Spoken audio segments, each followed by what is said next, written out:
Alô, comunidade das redes sociais, mais uma vez aqui com vocês para comentar o que vocês falaram sobre os meus vídeos nessas últimas 2 semanas. E hoje eu nem vou fazer aquela introdução costumeira, porque, porque tem muitos comentários, batemos o recorde dessa vez. Mas já dê o seu like, né? Faça o teu comentário depois e compartilhe o material com outras pessoas para esse vídeo subir no YouTube, ok? Então vamos começar pelo Jonas Vieira Lírio, que comentou sobre os nossos comentários sobre o que vocês falam no dia 1/11. Então o Jonas Vieira Lírio disse: vós falaste em pensamento binário, mas não pareceste diferente do atual status quo. Vossa Senhoria já principia falando de um homem branco. Bom, todas as pessoas têm uma cor de pele, né? Eu preciso falar de um homem independente da cor de pele dele. Se ele for branco, eu falo independente dele ser branco. Se ele for azul, amarelo, vinho, eu falo de acordo com a cor da pele dele, mas não por causa dela.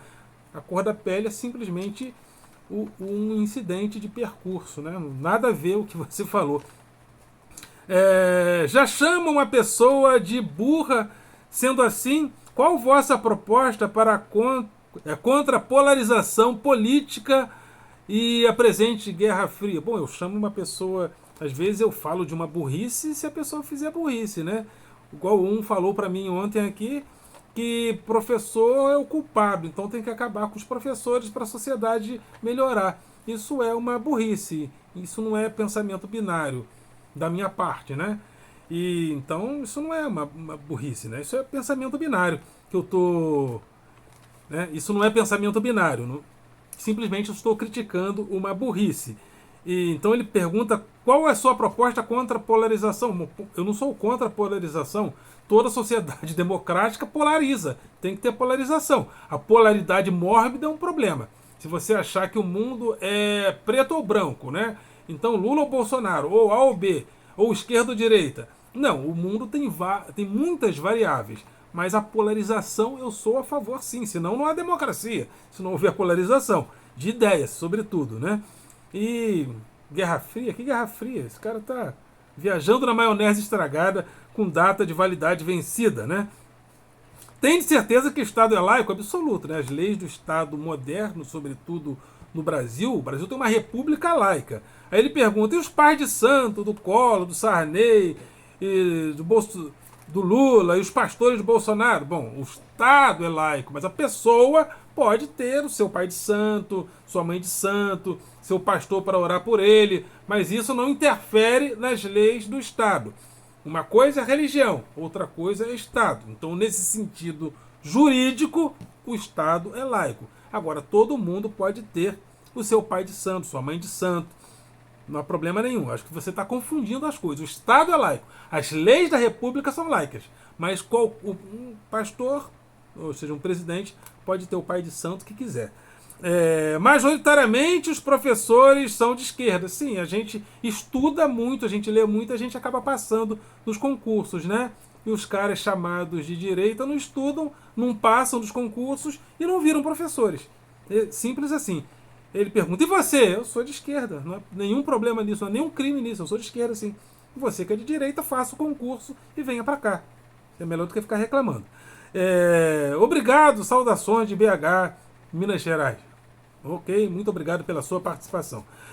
No vídeo Nelson Freire, o popular e o erudito, eu falo dessa divisão, às vezes, radical demais entre o erudito, entre a cultura erudita e a cultura popular. Aí falaram que esse Nelson Freire, esse pianista que morreu, foi o maior pianista do Brasil, inclusive quando ele morreu. Aí o cara aparece pra gente, que é do povo, só no dia da morte dele, como a última Coca-Cola do deserto, né? Aí a gente, quem é? Né? Porque se fosse dado a importância para ele, durante a vida dele, que deram na morte dele, no dia da sua morte, saberíamos quem é ele. Mas, né? Então, né? Às vezes a mídia tradicional só apresenta pra gente a cultura popular e a cultura erudita não. Aí quando o cara morre, querem que a gente entre no luto, né? Não ficamos de luto porque nós não conhecíamos. Então, Nelson Freire, o popular e erudito. Talvez alguns do povo conheciam, mas a maioria penso que não, inclusive pela pesquisa rápida que eu andei fazendo. E a Ivonete Cardoso Amaral disse: parabéns, professor. Muito obrigado, Ivonete Cardoso Amaral. A Lourdes Favreto diz: bom dia, professor. Excelente reflexão. Eu também não conhecia. Bom, a Lourdes Favreto também não conhecia esse tal de Nelson Freire. A escola e o amor. Eu falo nesse vídeo sobre a importância da escola ensinar a amar. Mandela falou: a gente aprende a odiar, então é importante também ensinar a amar. E nesse vídeo a Lourdes Favreto diz: infelizmente o ser humano está sendo coisificado e a escola muitas vezes compactua com isso. Bom, a escola não está separada da sociedade. Desde a era industrial, nós transformamos a sociedade em uma sociedade que se substitui o valor de uso das coisas pelo valor de troca. E muitas das vezes nós coisificamos o ser humano e o transformamos também em uma mercadoria muito parecida com aquilo que nós trocamos no cotidiano. Mas a escola está nessa sociedade. A escola tem que preparar pessoas para viverem nessa sociedade, fazendo a reflexão ética, logicamente. E dizem até as pesquisas que um dos sinais que fazem com que as pessoas caiam no crime é quando o jovem sai da escola. Então a escola tem um papel muito importante na formação do cidadão e um papel, inclusive, de manutenção da ética, para que os jovens não tenham que ir para o crime, muitas das vezes. Então, não vamos demonizar a escola por causa disso. A escola vive em uma sociedade e ela não está alheia a essa sociedade. E no vídeo Revisão Geral, vamos falar de educação, a pessoa assina assim, diz: muito bom, muito obrigado, vamos falar de educação. No vídeo Introdução e Raciocínio Lógico, a Valdete Correia diz: muito boa aula, professor, gratidão, muito obrigado, Valdete Correia. Não, é Valdete Correia, né? Acho que é isso mesmo. E a Marileda Trindade disse: excelente didática. Poxa, isso é maravilhoso. Um professor ouvir isso, que ele tem uma excelente didática, é muito envaidecedor. Muito obrigado, senhora Marileda Trindade. Talvez eu tenha que falar desse vídeo em duas partes, hein?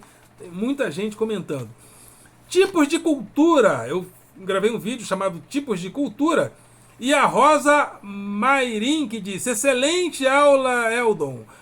Parabéns, amei a forma de apresentar as diferentes culturas. Que clareza! Rosa Mairim, que professora de Belo Horizonte. Isso envaidece muita gente que é professor, né? Quando a pessoa elogia a nossa didática, a nossa maneira de ensinar. E o Lindson Lúcio disse: professor, riqueza, não ser milionário. Você sabia riqueza e saber ganhar dinheiro? Não entendi muito bem, tem que ser mais claro na hora de falar as coisas, porque senão a gente não entende. O Bolsonaro e o Facebook. Um texto, nesse vídeo eu faço uma relação entre esse nosso comportamento de rede e como esse comportamento em rede se casa com o Bolsonaro, com a maneira de agir do fazer político do Bolsonaro, né? E nesse vídeo a Marileda Trindade mais uma vez diz: bom dia, professor. Boa tarde, Marileda Trindade. E a Maria Elisa Giannini disse: bom dia, professor. Seu vocabulário não ajuda a divulgação dos seus comentários. Sou professora de História e quando falo a um diverso público, não uso termos técnicos da minha área. Torne suas falas mais acessíveis a um público grande, porque isso vai fazer com que você ganhe mais ganhadores. Eu discordo. Eu acho que muitas das vezes uma pessoa deve também colocar termos da área dela para trazer as pessoas para esses termos, mas explicando como eu faço. Eu falo sobre intersubjetividade maquínica. Acho que é por isso, né? Que ela fala, porque eu falo sobre a intersubjetividade maquínica, mas eu explico o que é intersubjetividade maquínica no próprio texto, né? Eu não simplesmente falo. Eu falo, mas eu explico o que é intersubjetividade maquínica no próprio texto, né? Então eu discordo disso. Acho que é importante. Às vezes eu falo assim: nós da filosofia chamamos isso disso, né? Eu acho importante a pessoa que é da área fazer esse intercâmbio. Acho que é bom. Acho que é bom. Acho que não tem coerência esse comentário, não. É isso aí. E também a Kelly Jacinto disse: os discursos de ódio não partem só do nosso presidente, Jair Messias Bolsonaro. Acredito que todos foram personagens em algum momento político. A última administração nos usou como fantoches. Ou vamos ignorar a quantidade de corrupção e corrupção recorde que vivemos nos últimos governos? Bom, eu sei sim. Só que agora o governo é o governo Bolsonaro. E a gente critica muito mais o governo que está no poder, porque é ele que influencia.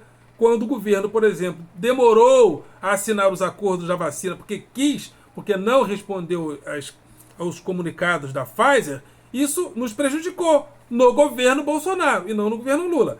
Agora, se for para falar mal de todo mundo, vou começar com o Pedro Álvares Cabral, né? Aí vamos fazer um elogio que é o programa. A culpa é do Cabral, né? Não dá para falar mal de todos, não dá para falar de todos. Né? Não dá. Então, é isso, né? É isso, não dá para falar de todos. Mas a culpa, em alguns aspectos, neste governo, é desse governo. E não de outro, né? Mas a gente pode criticar o Lula, mas o Lula não é presidente. Hoje, o PT não está no poder hoje e não nos influencia tão diretamente hoje. Se um dia o PT voltar ao poder, a gente volta a criticar muito mais o PT. Deu para entender, gente? Simples assim. É isso aí. O que é uma narrativa esse vídeo também, né? O que é uma narrativa, é uma aula. E a Marileira Trindade, mais uma vez, disse: boa tarde, professor. Boa tarde. Agora é boa tarde, agora acertamos, né? Marileira Trindade. E o Facebook e Bolsonaro, né? Mais uma vez aqui, esse vídeo, Facebook e Bolsonaro, onde eu mostro as relações desses dois fenômenos sociais e políticos. E a Maraíse Vono disse: basta de ter um palhaço no poder, fora Bolsonaro. Concordo, fora Bolsonaro. Também estou na onda do impeachment ainda. E conecte os celulares, né? A pessoa assina aqui: conecte os celulares. Coitado, não sabe o que está falando. Como filósofo deveria se informar. Deve estar tendo somente informações da Folha de São Paulo. Eu dou 0 para você nesse quesito. Sugiro estudar o assunto ao invés de militar. Por isso é que nosso ranking no PISA de educação, estamos em 70º, no número 74 de 79 países. E por causa de pessoas igual a você, vamos chegar a ser o último desses 79. Engraçado que ele fala aqui: você não está falando coisa com coisa, só que ele não diz por quê, em que lugar, em que setor, em que lugar do meu vídeo, qual foi a fala incoerente, né? Porque eles nunca falam, né? Você está falando incoerência, mas qual? É importante, né? Grava um vídeo aí, manda para mim, explicando teoricamente, tintim por tintim, né? Escreve um texto. Assim, né? Assim não dá nem para levar muito a sério. E o que foi Marília Mendonça? Eu escrevi um texto, né? Falando sobre cultura de massa, né? E explorando, né? Explorando no bom sentido essa nossa perda.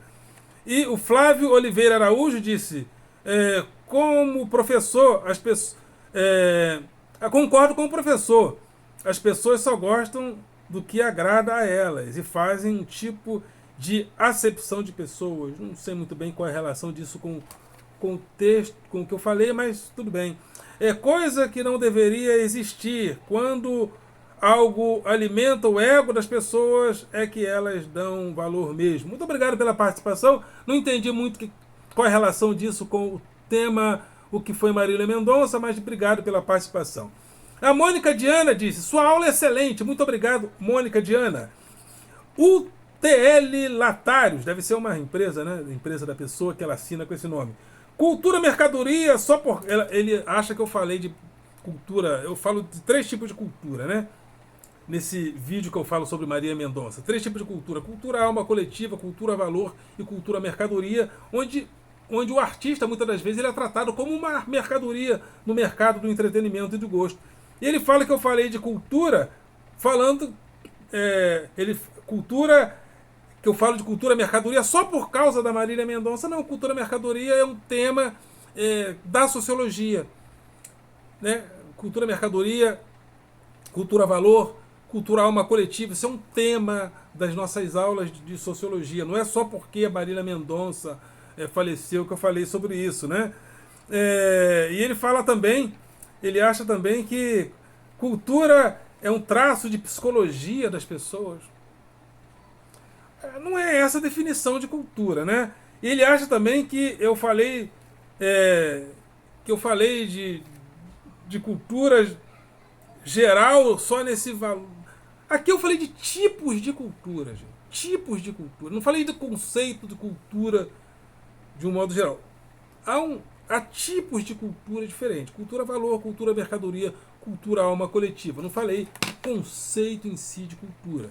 Acho que a pessoa não entendeu muito bem o meu raciocínio. O que é uma narrativa? O Ricardo Argília estava sumido, hein? Excelente vídeo. Agora vou saber explicar às pessoas o que é uma narrativa. Muito obrigado, Ricardo Argiles. O que é uma narrativa, parte 2. Nesse vídeo, a Adriana Germana disse: parabéns, professor, pelo trabalho ao vivo em sala de aula.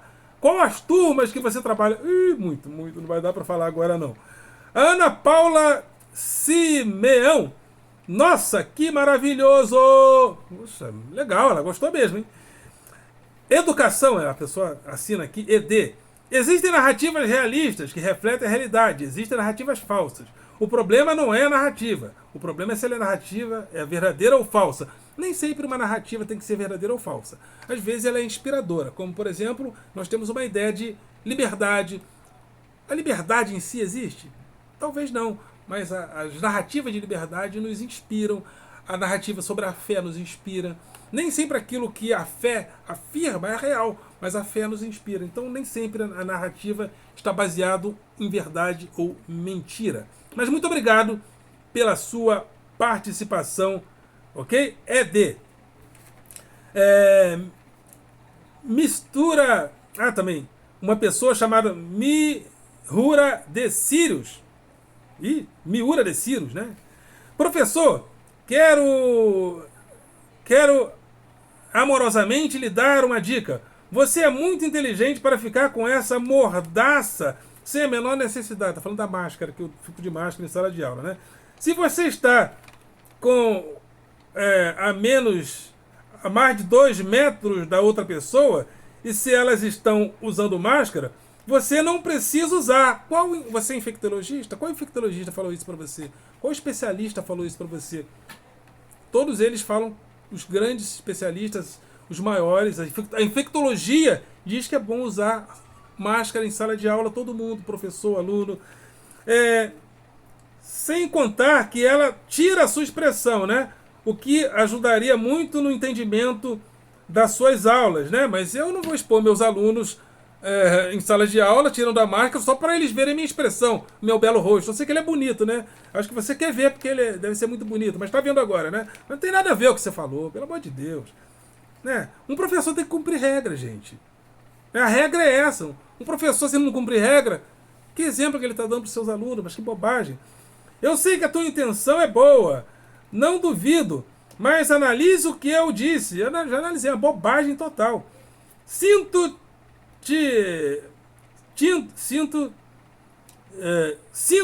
se ressoa no teu coração. Ressoa como uma grande bobagem tua, né? Um grande abraço de luz. Né? Poxa, pelo amor de Deus. Você manda abraço de luz e fala coisa das trevas. Não tem nada a ver com o que você falou. Bobagem pura. E o Ari Luak Júnior. Este ser humano está voltado para a era da pedra lascada e habita nas cavernas. Pô, acho que sim, aqui eu moro numa caverna, tá, gente? Eu moro numa caverna. Dá pra perceber aí que eu moro numa caverna, não dá? Dá, né? Amor se aprende na escola, eu coloco isso de forma muito objetiva. Amor deve ser aprendido na escola, né? E é interessante que os alunos reagem a isso. As pessoas não querem aprender a amar na escola. Curioso isso, né? E o André Santos diz, parabéns, excelente aula. Muito obrigado, André Santos. O que é uma narrativa? Mais uma vez, né, algumas pessoas participando desse tema. O que é uma narrativa? O Paulo Roberto Damasceno disse, cobra falante, né, porque na narrativa eu cito as narrativas bíblicas, né, e pergunto se elas são reais ou não. Cobras falantes, homem que andou sobre as águas, dragão de 7 cabeças, virgem que teve um filho virgem. Aí ele dá uns risos aqui, né? Já é um tipo de participação. Muito obrigado, Paulo Roberto Damasceno. Marquinhos Santos, só de pensar que nasci em um lar cristão me dá nojo. Hoje estou livre do sistema. Essa Bíblia é pura Nárnia. Gente, quando nossos. Eu discordo também de muitas coisas que os meus pais me ensinaram no lar chamado cristão que eles me deram, mas era o que eles tinham para me dar, gente. Então vamos parar. Não é assim, né? E você está fora do sistema mesmo? Ninguém vive fora do sistema. O funcionamento da sociedade é uma máquina, né? É uma máquina capitalista. Ninguém vive fora do sistema. Está falando que você está fora do sistema religioso? Nesse ponto, se você não quer religião nenhuma, né? Mas a religião nos influencia também do ponto de vista cultural. Ela influencia a nossa moral também, a religiosidade. Nós não somos apenas aqueles seres tão racionais assim. As narrativas religiosas também influenciam inclusive a nossa moral, né? Por que nós somos contra o estupro? Também porque existiu uma moral religiosa em relação à sexualidade. Então, menos rancor, né? Às vezes as pessoas são muito rancorosas, mas aquilo que os nossos pais nos deram era o que eles tinham para nos dar, né? Era o que eles tinham para nos dar. Introdução, machismo e feminismo, uma aula que eu dou em sala de aula, né? Logicamente, em sala de aula, na maioria das vezes. E o João Reis diz, salve! Muito obrigado, João Reis. Bolsonaro é um espetáculo. Bolsonaro é um dos personagens principais dessa sociedade do espetáculo atual de hoje. E nesse vídeo eu falo sobre isso. E a Marise Vono diz, basta ter um presidente palhaço no poder. Fora Bolsonaro, gente, fora Bolsonaro. Fora Bolsonaro, também estou nessa. Cleiton Santana Silval, ele disse, é engraçado que a gente vê isso no dia a dia, né? Mas a gente não se toca, né? Acho que ele está falando da sociedade do espetáculo. Muito obrigado pela sua participação. E o Lobão Futsal, deve jogar futsal, né? Mito 2022, tomara que você esteja errado. Que um raio caia na tua cabeça agora. Maldição de esquerda agora. Vai cair um raio na tua cabeça agora. A Maria Araújo diz, realmente o Bolsonaro é culpado de tudo, inclusive da reforma do ensino médio instituída em 2017, né? Ela faz uma ironia aqui, o Bolsonaro não é culpado de tudo, né? Agora, em relação à educação, esse governo não fez absolutamente nada. Disso ele é culpado, né? De ter atrasado a vacina e provocado a morte de muitas pessoas. Ele é culpado, sim. Disso ele é culpado também. Mas da reforma do ensino médio, não necessariamente. Mas de muitas coisas, sim. Né? Muitas coisas, sim. Será que a homossexualidade vai acabar? É um vídeo que eu fiz há poucos dias. Aí uma pessoa disse, né? Porque a homossexualidade ela é um conceito que nasceu no século XIX. Aí eu pergunto se um dia a heterossexualidade vai acabar. Eu pergunto se a heterossexualidade vai acabar por causa das muitas propagandas que são feitas pela diversidade. Será que um dia vai ter pessoas que transam apenas com pessoas do sexo distinto? Aí o Marcelo Venturi diz, quem dera os conceitos de sexualidade pudessem deixar de existir e as pessoas fossem apenas o que querem e que pudessem se relacionar com quem quisessem sem serem avaliadas por isso, né? Nós vivemos numa sociedade que nós somos sempre avaliados por alguma coisa, né? Não dá para viver em sociedade sem ser avaliado. O Casal Preto diz, conhecimento individual da sua cabeça que te conforta. Todo conhecimento que nós buscamos e gostamos nos conforta, né? Alessandro Moura, estamos ferrados. Ele fala que estamos ferrados se um dia a heterossexualidade acabar, né? Bolsonaro é um espetáculo. O César Augusto Sarmento Sena Júnior diz, que farra são esses benefícios de políticos, né? Ele faz esse comentário. E será que a heterossexualidade vai acabar? E a Marileda Trindade me faz altos elogios aqui. A minha didática, quando uma pessoa elogia a didática de um professor, ele fica muito feliz. Então, muito obrigado, Marileda Trindade. Na próxima a gente volta, ok, galera? Vocês são do coração.